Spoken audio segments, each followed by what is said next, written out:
In February of 2010, restoration specialists were trying to preserve the hut used by Ernest Shackleton and his team during their Nimrod expedition a century ago, when they found something beneath the floorboards.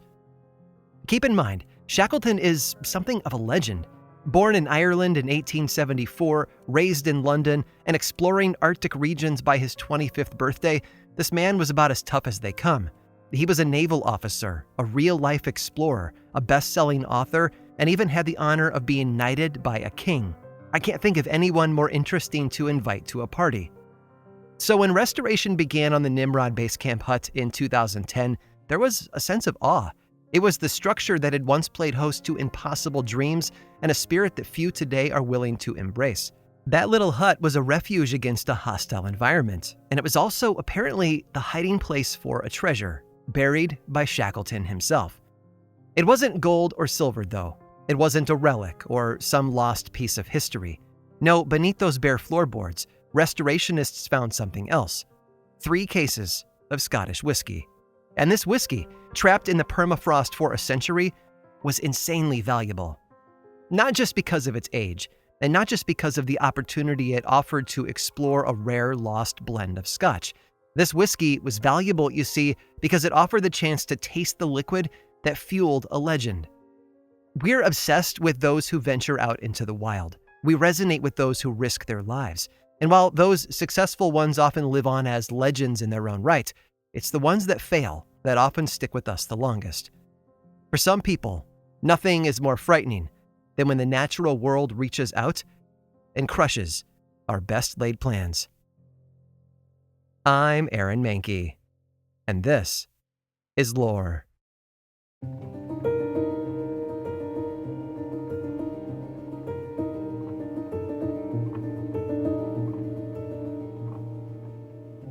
When Sir John Franklin set sail from England in 1845, it was his 4th expedition into the Arctic Circle.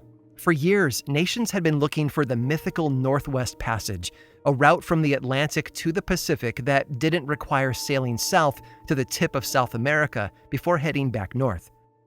Franklin and his team were never seen again.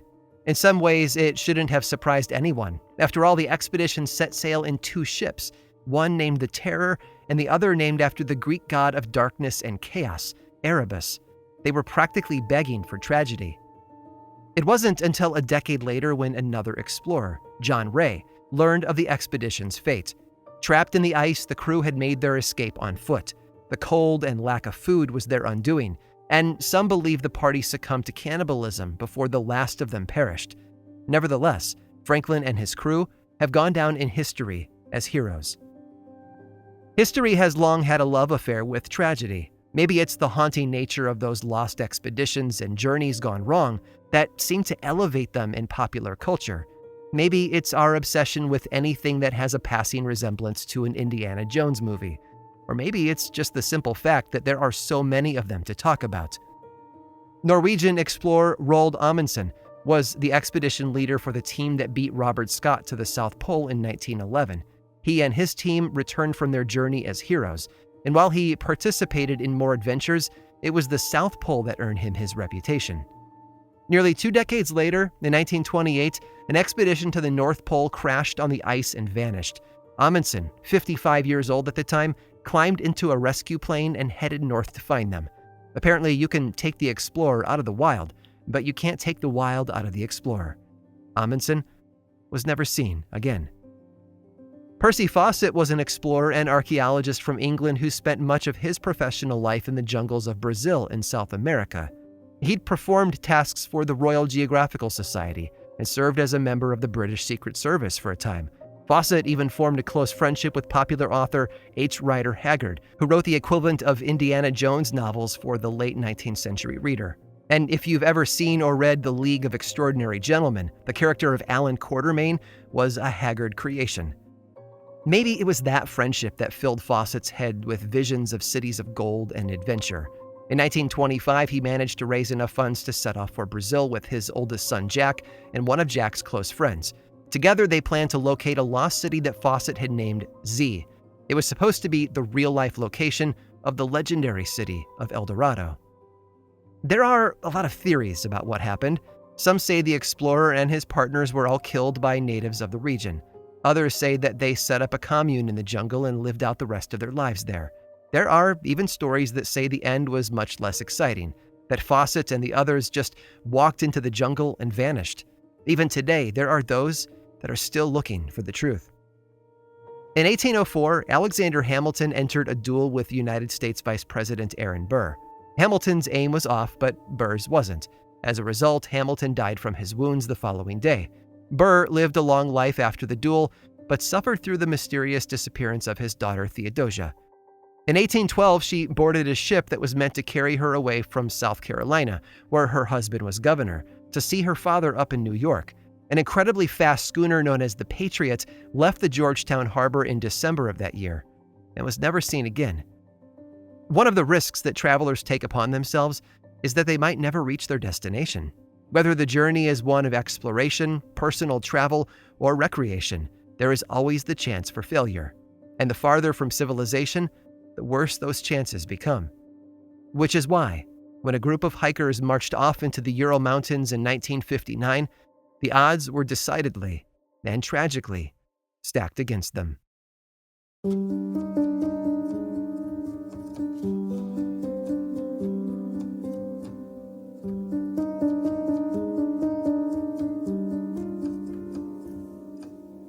If ever there was a textbook example of whiteout conditions, the night of February 2nd, 1959 would have been it. The team of 10 were huddled together inside their tents against the wind and snow and freezing rain. I realize it would be odd to refer to a blizzard as hell, but just because it lacked flames and heat didn't mean it wasn't a place of suffering. The trip hadn't started out like that, though. They had intended it to be a pleasant expedition into the mountains. No glorious mission or treasure to seek. This was meant to be a recreational trip. That's not how it ended, though. Then again, life rarely turns out the way we imagine it would, does it? The team was comprised of 9 college students from Ural Polytechnical Institute, all of whom were led by their instructor, Igor. The journey had actually begun on January 27th, a week prior, in the northern Russian village of Viviage, east of the Ural Mountains. They had been transported there by truck, along with their camping equipment and supplies, because the small village was the most northern settlement in the region. Beyond those borders, they would enter into the wild, a literal no man's land. This was a region of Russia that had once been called home by the indigenous people known as the Mansia, sometimes called the Vogels. Centuries ago, they ruled the northern lands, even fighting against the Russians until they were all finally assimilated in the 13th century. Today, most Mansia live in Moscow or other large cities, and there are very few who remain in their northern homelands. And these travelers were well prepared. Aside from the expected camping supplies that you might expect, they also set up a communication plan. The trip was a there and back again journey, with the goal of reaching Mount Ortotin within a week and then returning to Viviage by February 12th. If they failed to check in, Igor had told friends, start to worry. It was going to be a dangerous expedition, without a doubt. The terrain was hostile and there was no support network north of the village. Still, the trip began smoothly enough, and the team made good progress. They headed east, and when they reached the foot of the mountains, they stopped and set aside a supply of food for their return trip. That was January 31st. The next day, they started their climb. But weather in the mountains wasn't helping them out. It was clear early on that the trip was going to take a lot longer than they had expected, but that didn't stop them. Instead, they hiked slow and steady into the wind and snow, aiming north for Mount Ortotin. By the end of the day on February 2nd, though, Igor and the others realized they were more than a mile off course. Somehow, thanks in part to the disorienting blizzard, they had drifted west and found themselves on the northern slope of the mountain known as Kholit Syakhl. The smart decision would have been to hike north less than a mile and set up camp in the line of trees below. But they had worked hard to reach such a high altitude, and it would be exhausting to have to climb back up the next day. So the team decided to ride out the storm where they stood. Exposed to the wind on the bare mountain, with temperatures as low as negative 25 degrees Fahrenheit, it was going to be a long, cruel night. It must have been frustrating for them. On a clear day, they would have been able to see their goal of Mount Ortotin from where they stood. They knew it too. They were so close, and yet it must have felt like they were miles away. Instead of feeling like they had accomplished something, they were left making the most of their mistakes. They set up their single tent, unpacked, ate a meal, and then settled in for the night. We know all of this because it's documented in their journals.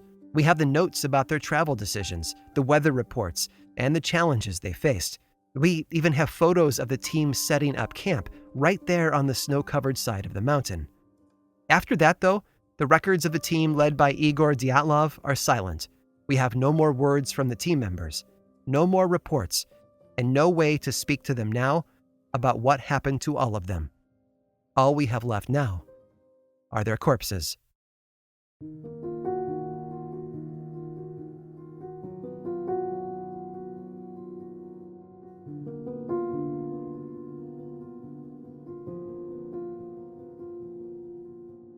Let me be upfront here.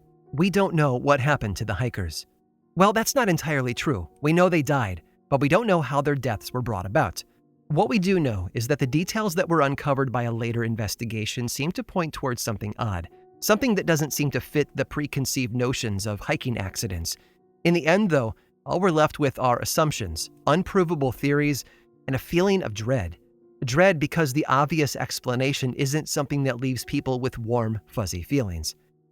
The night of February 2nd had been cold and snowy, but when the search party finally located the hikers' camp on February 26th, they found the scene of a disaster, not a storm. The tent was covered in snow, something one might expect, but it was also empty. There was also evidence that had been torn in half from the outside. Scattered in the snow around the remains of the tent, the search party found the items that had belonged to the hikers, items that included clothing and warm shoes, which went a long way toward explaining why so many of the footprints that could be seen exiting the area of the tent had been made by bare, or at least shoeless, feet. The prints all led down the slope of the mountain toward the line of trees that should have been the team's campsite for the night, had they made the right decision. The investigators followed along in that direction with hopes of finding the missing hikers. When they reached the trees below, though, what they discovered only added to the mystery. The first two bodies they uncovered were located at the outer edge of the forest. Both were clothed in nothing more than their underwear. They discovered signs of a campfire there, hinting that they had perhaps walked down the mountainside in search of better shelter from the storm. But other clues didn't support this. Branches in a nearby tree had been broken and snapped off as high as 5 meters above the snow. Either someone had tried to climb them, or something else had broken them. Some have suggested that something very tall had chased the hikers into the trees, breaking off limbs as it entered or exited the woods. 3 more bodies were found buried in the snow on the slope between the torn tent and the broken trees. The 5 hikers were all said to have died of hypothermia, according to later medical examinations. But what had happened to the rest of the party?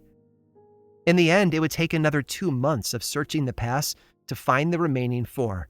On May 4th of 1959, a full 3 months after the blizzard that ended their journey, they were located in a ravine just 250 feet from the camp. But their discovery introduced far more questions than answers. You see, these 4 were better clothed than their friends, but they hadn't died of hypothermia. Although what killed them remains a mystery to this day, the evidence points towards something unusual. One of the hikers was said to have been missing her tongue. Some historians have suggested that she had simply bit it off in a moment of panic, but that wouldn't explain why her eyes were also missing. Many others had suffered major skull trauma, and their chests had been crushed. The medical examiner who studied the bodies said that the level of force required to create such injuries was on the same level as a high-speed automobile accident. Some experts have suggested an avalanche or perhaps a deadly fall, but there was no evidence of either at the site of the bodies.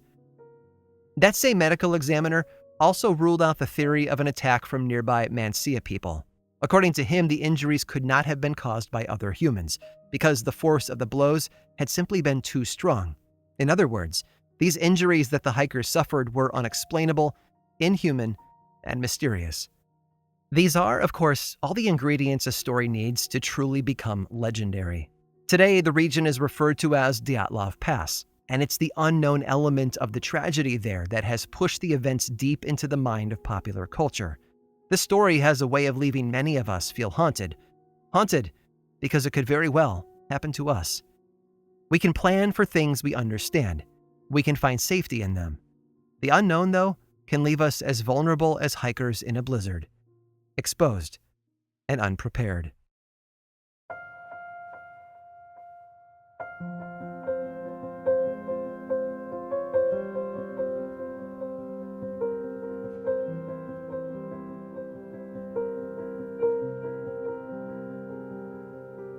Our obsession with lost parties and expeditions, with people who wander off and disappear, is as strong today as it's ever been. Movies, novels, television shows, and comics have all spent time and effort to recapture the mystery and thrill of the dangerous unknown. Our world seems to be full of it. Loose ends have a way of making people feel uneasy. We want answers because answers make us feel safe, but we also want the thrill of a good mystery. We hate not knowing, and yet we also love the idea of the unknown. Ironic, I know, but true. Decades later, we still have far more questions than answers.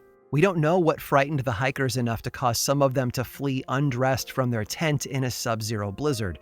We don't know what caused the severe trauma to their heads and chests. We don't know, well, what we don't know vastly outnumbers what we do, and most people don't like that. Maybe something deeper was going on, though. There are those who believe the Russian government knows the truth. You see, after the investigation was completed in May of 1959, all of the related documents were packaged up and shipped to a classified archive. When they were finally released 4 decades later, many of these reports were incomplete, with pages or paragraphs missing. And one last thought. As I mentioned before, the hikers were deep in Mansia territory when the tragedy happened. The lazy explanation early on was to blame the indigenous people of the area for the deaths of the hikers. It's been a common crutch for many lost expeditions. Civilized people wander too far into unexplored, untamed wilderness, and they are killed by native tribesmen who feel threatened by the newcomers. There was, of course, no evidence of an attack. No clues pointed toward a group of outsiders. No footprints were found that didn't belong to the hikers, and none of the injuries could be explained away with a theory like that. But in the end, the answers might very well be found among the Mansia after all. Interestingly, the Mansia name for Mount Ortoten, the mountain they had been hiking toward but never reached, is translated, "Don't go there." Were the Mansia hiding a warning in plain sight all along? Did they know of some reason why travel to that mountain might not be the safest idea? It's hard to say for sure. And what about Kholit Syakhl, where the hikers camped and died that final night? That's a Mansia name as well, given to the mountain many centuries, perhaps even millennia ago. And it literally means the mountain of the dead.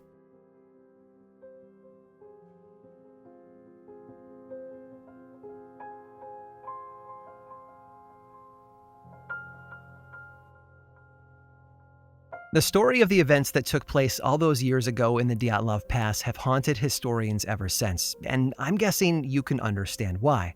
And explorers have continued to study the evidence, including my friend Josh Gates, who took his Expedition Unknown film crew there in 2019 for 2 episodes of his 7th season. If you want to know just how cold and unforgiving that region is, I highly recommend watching. But those frozen mountains of Russia aren't the only place where the unusual has collided with the chilling. My team and I have pulled together one more adventure to take you on, and if you stick around through this brief sponsor break, I'll tell you all about it.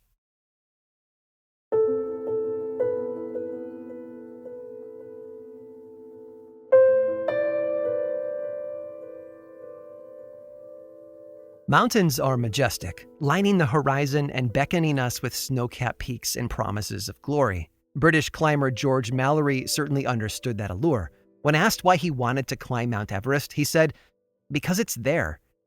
A flippant answer, sure, but he followed through, perhaps even becoming the first person ever to summit, though no one knows that for certain. Why don't we know? You'd think the first mountaineer to reach the top of the world's tallest mountain would be shouting his victory far and wide once he returned to camp. But that's the thing. He never came back. Mallory died up there on June 9th of 1924, incapacitated by a leg injury following a fall. Rather, that's what we think happened. His body was never found, until 75 years after his disappearance. In 1999, another mountaineer discovered Mallory's remains, preserved by the extreme cold.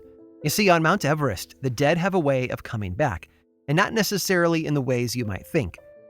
Mount Everest is a beast of a mountain, measuring a whopping 29,000 feet tall, 5.5 miles above sea level, located in the Himalayas.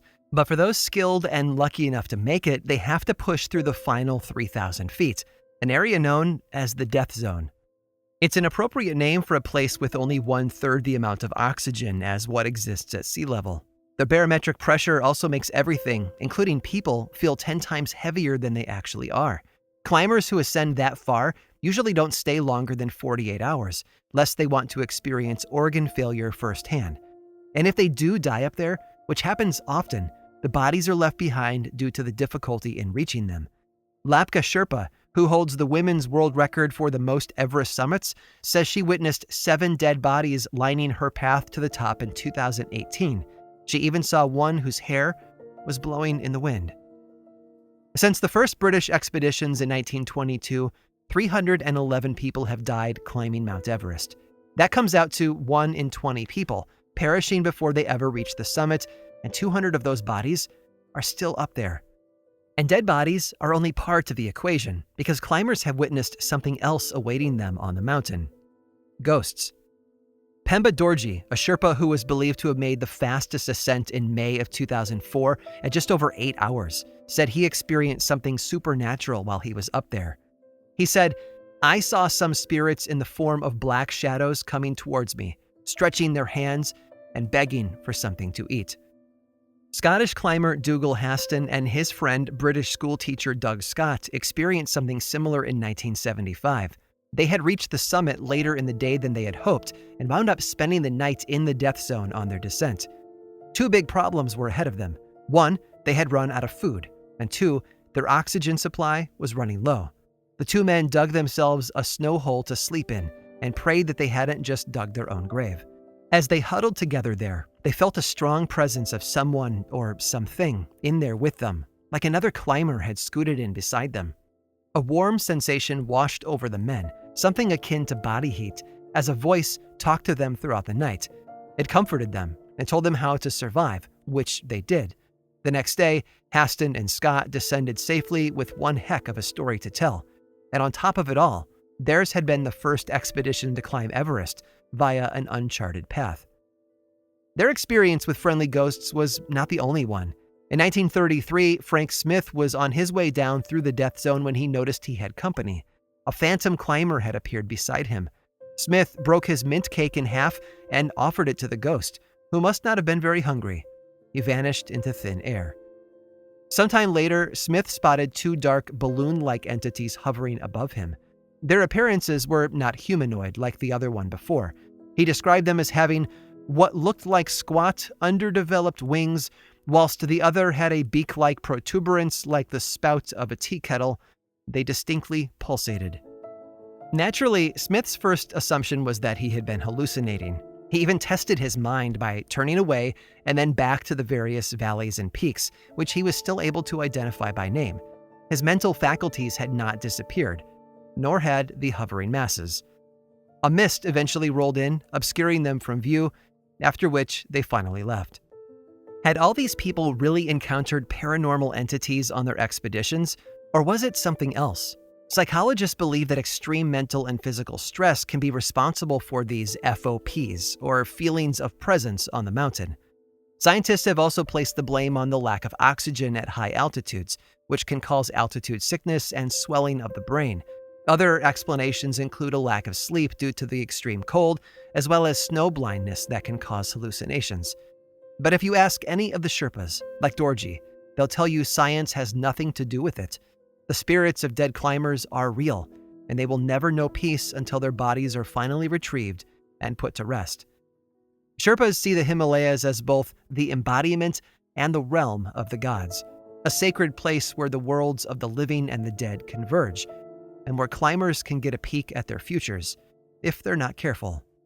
So it goes without saying, if you ever have the chance to go there, please watch your step.